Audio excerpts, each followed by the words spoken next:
This particular article has been around in one form or another for quite a while. Matter of fact, for almost 15 years.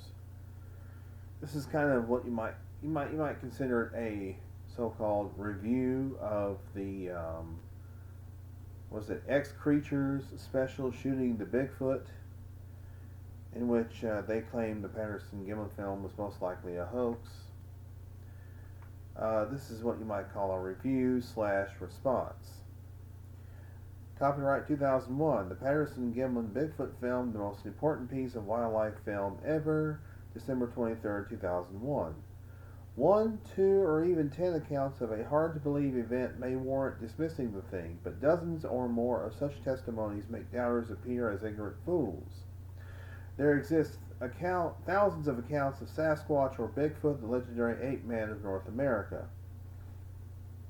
The extant records of testimonies about Bigfoot sightings over the last 100 years, here and in Canada, the records go back much farther, are so extensive that it is the doubter who appears to be the ignorant fool and the so-called scientists being the most ignorant. This is an analysis of Discovery Channel's The X Creatures program called Bigfoot and Yeti 2001, narrated by Mike Pengra, written by Chris Packham, edited by Mark Fox, produced by Jenny Ash, BBC/Discovery Communications Incorporated co-production. I have in my possession, in my humble opinion, the most important piece of wildlife footage ever. Those are the words of the narrator of the X Creatures program, but in the context of dismissing the likelihood of such evidence ever being authentic.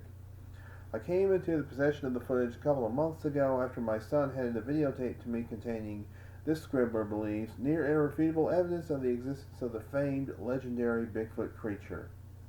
It was a copy of that Discovery Channel report.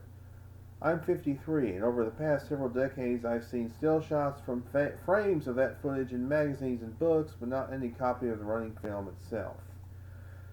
My first reaction, that's an animal.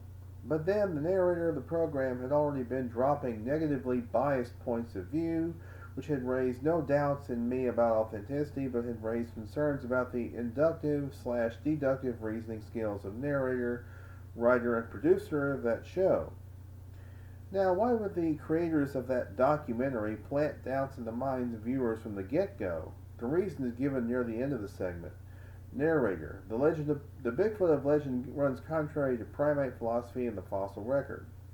Well, we can't have anything upset the apple cart of contemporary primate philosophy and the fossil record, can we? Too many professional careers and opinions would need adjusting, and think of all the textbooks in need of revising or discarding. My transcript of the Patterson Gimlin Bigfoot segment follows with analyses behind double brackets and with any necessary clarifications about the presentation's contents put between single brackets. Narrator: it's a far-fetched story. Men attacked and even injured by irate giant apes in the USA. Yet it was taken seriously, reported on the front page of the state newspaper alongside the world news. That loaded comment follows reenactment of the Estacada, Oregon miner's story about being attacked by one or more of the critters after one of the miners had shot one with his rifle. Well, now, first of all, that's a mistake. It wasn't Estacada, Oregon. It was Ape Canyon in Washington State near Mount St. Helens.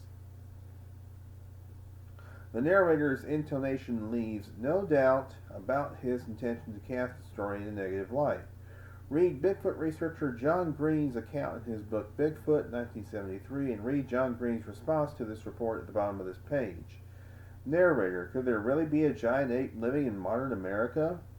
The Pacific Northwest is Bigfoot country. These forests cover 21,000 square miles from Alaska in the north all the way to California in the south.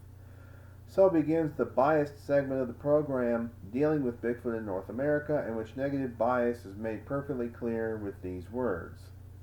Yet it, the story of miners being attacked by giant ape men, was taken seriously. Narrator: how often do people come across Bigfoot? In British Columbia, John Green has logged many of the modern encounters, 3,000 in the last 30 years. But he thinks these are only a fraction of the sightings that actually occur. One of them has a piece of film attached. Shot in California by the late Roger Patterson and Bob Gimlin in October 1967. John Green, running the Patterson Gimlin film on his projector. This is the start of the roll that they eventually got the picture of the creature on. Riding their horses up the bed, see one horse rider leading another horse carrying supplies in the heavily wooded area of Bluff Creek. There's Bob now with the pack horse.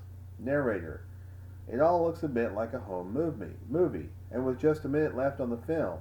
It changes dramatically. Bigfoot is seen near the edge of the forest, walking from left to right while the camera shakes badly. Well, it is a home movie, but the comment was made for purposes of planting a doubt in the viewer's mind about any authenticity of the critter captured on that film. Narrator, whatever your first impression of this footage, there is no in-camera trickery. This is a nice touch, presenting an air of objectivity after planting a strong doubt. Narrator, examining the film shows that something really walked in front of Patterson's camera. And let's be clear on one thing. Either this footage has to be a hoax or it's the most important piece of wildlife film ever. My emphasis. That's the footage. Here's the story that goes with it. It was around 1 p.m. on October 20th, 1967. Patterson and Gimlin were riding north up the Bluff Creek in California. They rounded the bend and saw the creature. Patterson pulled out the camera from his saddlebag and began filming. After about 11 seconds, he began to run closer, and as he did, Bob rode closer still, within 60 feet of the creature, covering Roger with his rifle until the creature walked away. Using a computer, we've stabilized the footage. It looks like a man in a suit, but so would the Bigfoot of legend. The question is, which is it? Does a gorilla look like a man in a suit? Gimlin reported that his first reaction was, that is an animal. So Bigfoot researchers / believers take two hits here. It looks like a man in a suit, number one. But number two, but so would the Bigfoot of legend. In other words, because all sightings appear to be men in suits, they're all men in suits. Narrator, from what we can see, the fur is pretty convincing. It flows correctly down the back. Yes, and if one looks closely at the enhanced footage, one sees, to put it coarsely, the creature's butt crack, defined by its hair pattern, as well as its spinal column and more. But something not mentioned is how oily the suit appears to be. That's one glossy critter. The sunlight reveals a highly glossy sheen reflecting off the critter's hair, which is strong evidence of sebaceous glands at work, evidence of skin glands secreting sebum to coat the hair. No suit would appear so animal-like, such as how, say, the back hair of a teenage boy would appear if he hadn't washed it for a few days. Narrator, and in some places you can apparently see muscles moving under the skin. The narrator fails to inform the viewer here or anywhere else in the segment that moving / pendulous breasts are clearly visible when the creature turns its upper torso to glance at Patterson and Gimlin in the enhanced or magnified version of the film clip. This oversight, purposeful or not, is a major one. Why would that not be mentioned? Well, that hoaxer would go to the trouble of fitting an ape-man suit with pendulous breasts, while successful hoaxing would depend so much on not providing a too close and too detailed filming of a suited man. Such an effort would be a waste of time and money if not clearly seen on film, keeping in mind that the narrator makes a point later on that shaky camera work and distance were used to fool the viewer. Narrator, reacting to men on horseback by just strolling off is a very strange behavior for a shy wild animal. Actually, the creature is not strolling, but moving at a near-clip pace, as if in a purposeful hurry. So the narrator continues to distort and or omit facts. To say that it is very strange behavior is a very strange exaggeration, as animals often just turn and go off in another direction when seeing a human in their habitat. Narrator, film is one thing, but animals leave traces, and there were footprints in the creek sand. They were deeper than the ones left by Bob's horse when he rode along the side of the trail. Those tracks and their apparent depth are an important clue to the authenticity of the sighting. Narrator, their combined weight was almost 1,500 pounds. The depth of the prints suggests that the creature was even heavier. The average weight for a male gorilla is 400 pounds. How many gorillas have a standing height of over 6'5"? The creature of the film appears to be massive. So, allowing for a margin of error here resulting from misjudgment and mismeasurements, it's not unreasonable to put the creature's weight at 800 pounds or more. In his book, John Green gives these dimensions. No precise measurements are possible, but taking as a standard the length of the foot, which is known from the track to be about 14.5 inches, the creature measures about 7 feet in height and not much less than 3 feet in width across the shoulders. This is half again as wide as a heavily built man, and other dimensions are proportionately heavy. Her thigh is as big as a normal man's chest, her ankle is as big as his thigh. Her arms are long enough to span close to 9 feet, 2 feet more than her height, but her body is also very long, so that the arms do not appear to hang very low. Her legs are shorter than those of a normal man. These dimensions add to the problems for those who would like to dismiss the film as a hoax. Narrator: Roger reloaded his Kodak and filmed them, footprints. Then they took plaster casts. Some measured 15 inches. John Green, he's shown displaying one of the Bluff Creek footprint casts. This is perhaps the best of those casts. You have to remember the track is not the shape that the foot makes necessarily, it's the shape that the foot made in the ground. This one, for instance, he points to one in a display case. It looks as if it had stepped on something, but in fact, that's the way it drove the heel in and shifted the weight to the front of the foot. Narrator: the tracks are varied but very natural, and with the dynamics of a flexible walking foot. But the depth suggests that the weight of the creature was over 3 times the weight of a gorilla the same size, and Patterson's film of them has vanished. So the creature must be a man in a suit because there are no gorillas the same size? No doubt that film had been stolen by someone wishing to possess an important piece of evidence pointing to the existence of Bigfoot. Narrator: so is there more biological evidence about these creatures? These forests stretch south from British Columbia through Washington State and Oregon to California, and John Green has investigated many stories from the 60s and 70s. 70 years of stories about Bigfoot have failed to produce a single credible photograph, let alone a body. So we're back to footprints. How many still photos are there in that film footage? Maybe 70 years of stories about Bigfoot have produced hundreds of photo frames connected to the movie strip, presenting us with the most important piece of wildlife film ever. We're to ignore the movie strip of Bigfoot, to dismiss it because there has been no single photograph of the critter in the past? Narrator: in 1969, near Bossburg, Washington, there were a staggering 1,009 of them, footprints left in the mud and snow, the tracks of a very long-legged creature, but curiously also a crippled one. It was actually 1,069 footprints, if I remember correctly. Its right foot had twisted toes and misplaced bones, something that would be unusual but very natural. The very natural remark is strategically placed at the end of the description to have the viewer dismiss the inhuman-like long stride between footprints.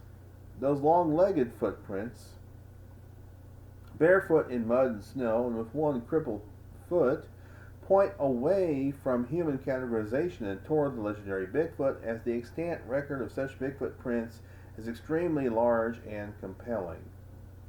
Narrator: at Washington State University, the prints have been studied by primate anatomist and Bigfoot author Grover Krantz. Footprints are just dents in the ground, but they can tell an expert about the foot that made them. Grover Krantz: from the position of these bulges, he displays plaster cast of a Bossburg print with line drawings outlining the relative position of bones producing the bulges. I was able to deduce some of the key bones in the center of the foot and reconstruct all the bones of the foot, and found, most interestingly, that the center of weight of the angle was substantially forward from where it is for a human. If we had an erect biped 8 feet tall and it was going to walk in a human manner, how much farther forward would the ankle have to be placed? I did some simple arithmetic calculations on that, got an exact answer, and then went back and measured my reconstruction. It was exactly correct. That was enough for me to be absolutely sure that these feet prints were made by a living creature. Krantz ought to have been bold here and used Bigfoot creature, not living creature, since a man on stilts fitted with the chopped off feet of a giant crippled human cadaver could also have made those prints. No? Narrator: is there no way that these could be hoaxed? Grover Krantz: if the Bossburg tracks of a crippled individual were made by a hoaxer, there are several considerations. One is that he had to know human anatomy with great detail. He had to be able to devise distortions of the anatomy, and he had to calculate exactly how an enlarged individual would have to be constructed in order to walk properly. That requires an elaboration of thought and knowledge that I don't think anybody in the world has. Narrator: John Green was the first to investigate the Bluff Creek Bigfoot film. He reconstructed the event just 9 months later. This is Jim McLaren, shown walking the Bluff Creek riverbed where Bigfoot was filmed by Patterson, 6 foot 5 inches tall, walking the same route as the Bigfoot. He'd been to Bluff Creek when the tracks were still plainly to be seen, so he knew the route it took. With a digital effects device, we can precisely match the two separate pieces of film and show that the creature was only a bit taller than McLaren and definitely bulkier. The creature may have been 3 to 4 inches taller given the difference between how far McLaren's weight drove him into the riverbed and how far Bigfoot's feet sank. Narrator, but the footprints make it 4 times heavier. This movement has always been controversial as well. Grover Krantz thinks the gait of the creature is definitely inhuman. Grover Krantz. The Patterson subject walks with the body leaning forward. Krantz is shown imitating the gait of Bigfoot, and knees largely bent, so that when it takes a step it supports the leg with a bent knee and keeps both feet on the ground for an unusual length of time. It also lifts the foot very high behind each step, like so, he demonstrates. In addition to all those things, it also swings the arms, which is very difficult to imitate, like this, he demonstrates as a child laughs off camera. Well, this is something I can do for a few steps, rather poorly, but the Patterson subject did it for over 300 feet. I doubt that any human being can be trained to do that. Krantz did not mention doing that while one is carrying hundreds of pounds of extra weight to drive the feet into the ground. Narrator, it seems that everything about Bigfoot leads to that footage, so what about the location, Bluff Creek in Northern California? Because if this was a hoax, it was a good one, and details about the right location would be essential to its success. So credit is given where credit is due. If this was a hoax, it was a good one. And everything about Bigfoot does not lead to that footage, as the evidence for the creature's existence was convincing to all but those misinformed, uninformed, and or deaf and blind critics. Narrator, so what are the options? Option 1. Roger and Bob are innocent, hoaxed by a separate party in a suit. But how could they guarantee a meeting in a suitable spot and, more importantly, to be sure not to get shot? Both men were armed, and remember, only a body will satisfy science. This last line is very telling and true, as it presents the crux of the matter of why extant testimonials/materials are ignored by orthodox science. Because testimonies/material evidence, citing reports and footprints are compelling, it must be rejected as near perfect proof because the existence of such a creature necessarily rewrites the primate orthodoxy and fossil record. In other words, so-called scientists don't want their comfy boat rocked. Narrator, option 2. Could Roger and Bob set the whole thing up themselves and made the suit? Well, Roger was a resourceful man with lots of contacts, but the suit is too good, which suggests professional special effects design. This is a critical admission. A too good suit might cause a viewer to see an actual ape-man rather than a man in a suit posing for Patterson and Gimlin. Narrator, Grover Krantz says the walk isn't human, but he can almost do it. But again, not with hundreds of pounds on his back to drive those feet so deeply into the ground. Narrator, so was there a third man, a director of action? There was certainly money to be made. After the film was seen, a TV company in Los Angeles offered Roger Patterson $50,000 for the rights.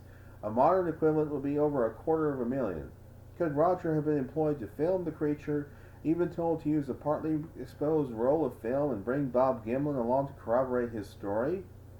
Option 3 has Roger leading Bob into an event he's rehearsed, a performance, and Roger was in control. It's notable that option number 4 is not presented. There had been no hoax, but an actual event providing Patterson and Gimlin and the world with the most important piece of wildlife film ever. Narrator, the two conspicuously agreed not to shoot the creature unless it attacked them. How would a couple of cowboys inconspicuously agree not to shoot the creature? Carrying rifles on a Bigfoot search would require that the subject be addressed, conspicuously so. The narrator is grabbing at anything to cast doubts on the true principal's motives by using that term. Narrator, Bob Gimlin doesn't talk to the media, but in 1992 he recorded the story on October 20th for his friend John Green. Bob Gimlin, I left early in the morning and of course Roger slept in. My horse loosened his shoe up, so I came back in to tack the shoe on tighter. And Roger was gone when I got back, and narrator. So Roger and Bob were apart on the morning of the filming. Bob Gimlin. Roger, asked me what area I had covered that morning, and I told him. And he said, so why don't we ride up into this area? Narrator. And Roger led Bob out in the afternoon. It's a vital detail, but Bob still maintained that what he saw was an animal. Well, Roger was in charge of the expedition, so his providing directions is not necessarily a suspicious vital detail. Narrator. He, Bob Gimlin, hasn't spoken to the media in 13 years, but he was a crucial eyewitness. On the phone, he was willing to accept the theory that he had been fooled. The telephone monologue does not reveal this at all. Bob Gimlin. When I first saw this thing, it was just like the adrenaline flowing, I was shocked, excited, just like, golly, they do exist, At one time in my life, right shortly after the film footage, I was totally convinced that no one could fool me. And of course, I'm an older man now, and I see a lot of things. And I think there could have been a possibility. But it would have had to have been really well planned by Roger, and I feel they would have had to have been very careful.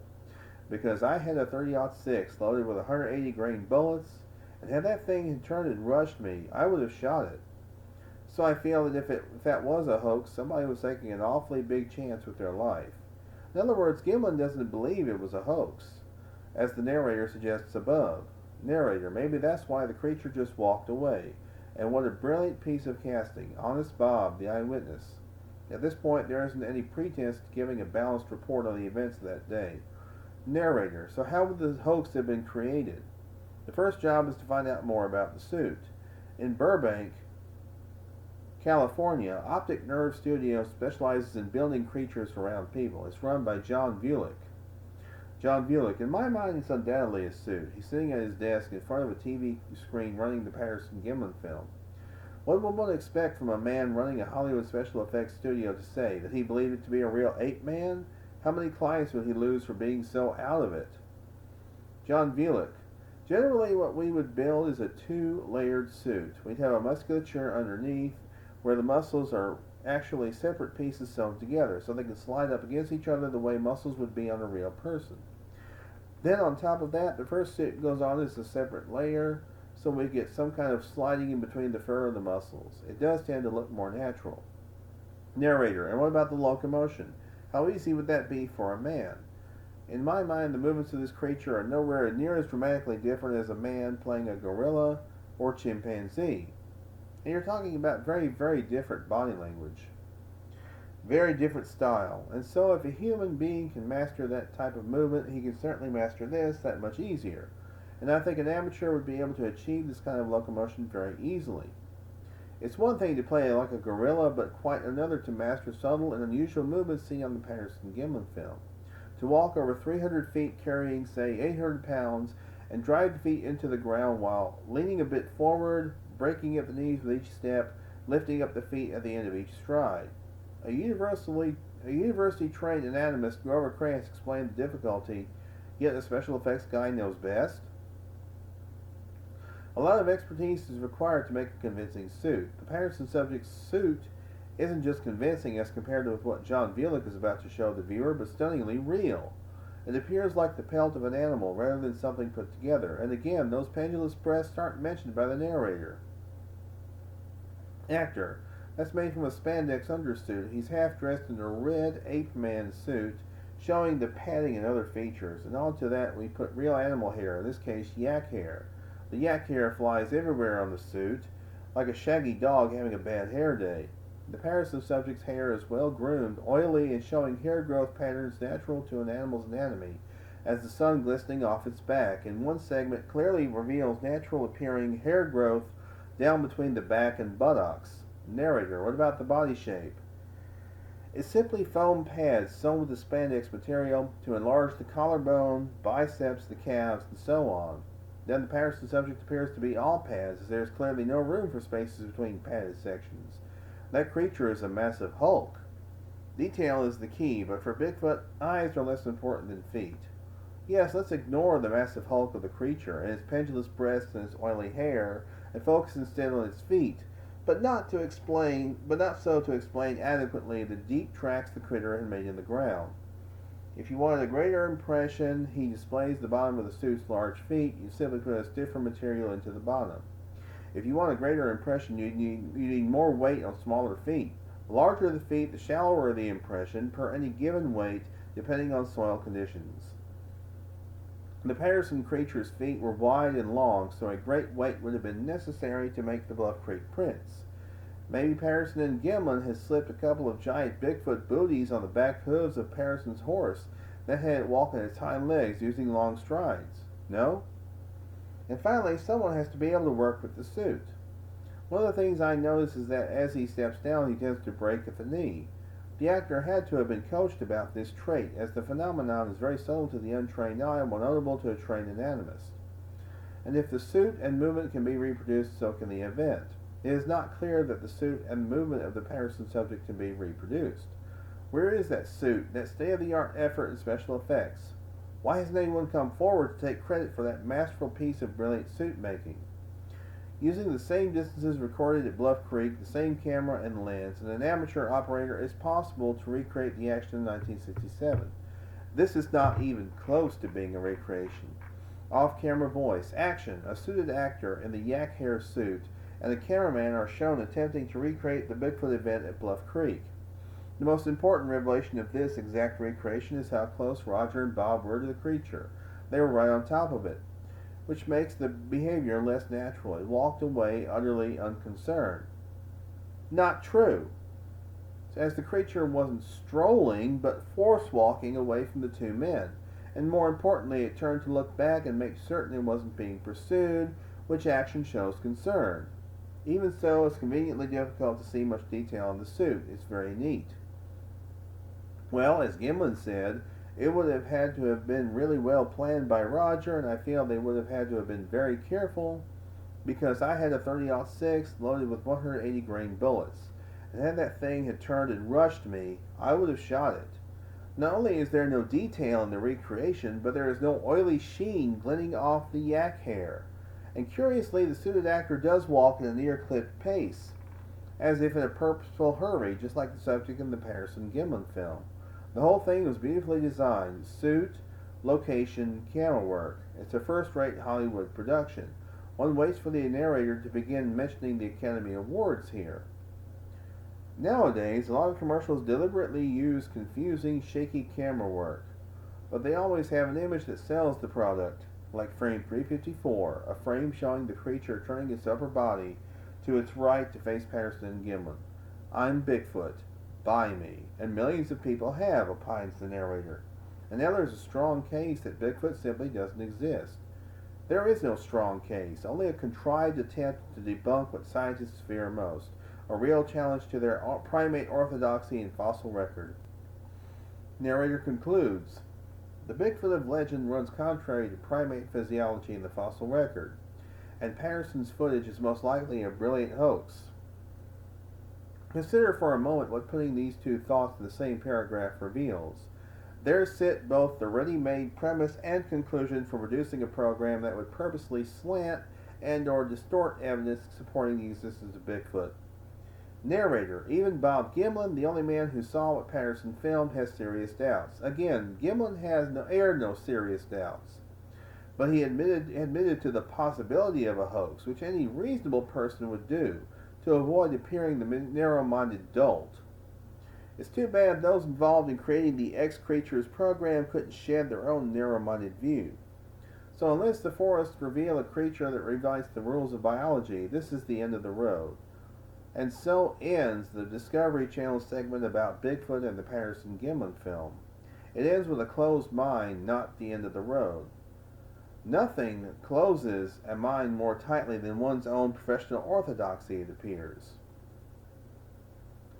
Go to the BFRO page and read those testimonials. To reiterate, 1, 2, or even 10 accounts of a hard-to-believe event may warrant dismissing the thing, but dozens or more of such testimonies make doubters appear as ignorant fools. Of course, borrowing Bob Gimlin's cover-all-bases approach, nothing is impossible. Even a state-of-the-art, Hollywood award-winning hoaxing effort on the part of Roger Patterson and or others. And this is the postscript from John Green. Dear friend, I had not seen your analysis of the BBC film before. Thank you very much for sending it to me. I was so disgusted with what they did that I had not paid further attention to it, but I am glad to have their ridiculous commentary in a printable form.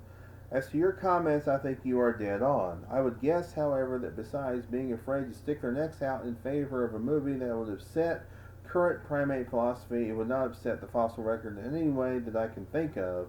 Their attitude was predetermined by the fact that they were making not just this show, but a series of shows designed to debunk several X creatures. That being what they had received authorization and financing to do, they could hardly turn around and claim one of these creatures was real. Actually, they were very impressed with the movie. They were at my home for 2 or 3 days, and they spent a lot of time talking about how remarkable it was. I ended up expecting them to produce the first really professional and scientific documentary on the subject. That they instead did a hatchet job on it was a nasty shock. My wife reminded me, however, that the producer had said in the beginning that they had set out to do a debunking series. It was a mistake on my part to assume from their apparent enthusiasm that they had changed their approach. It would be easy and entertaining to do a documentary tearing this one to shreds, but of course there is no one to finance it, and probably no one that would show it. Hadn't thought of that possibility before. I will think more about it. Thank you very much, John Green.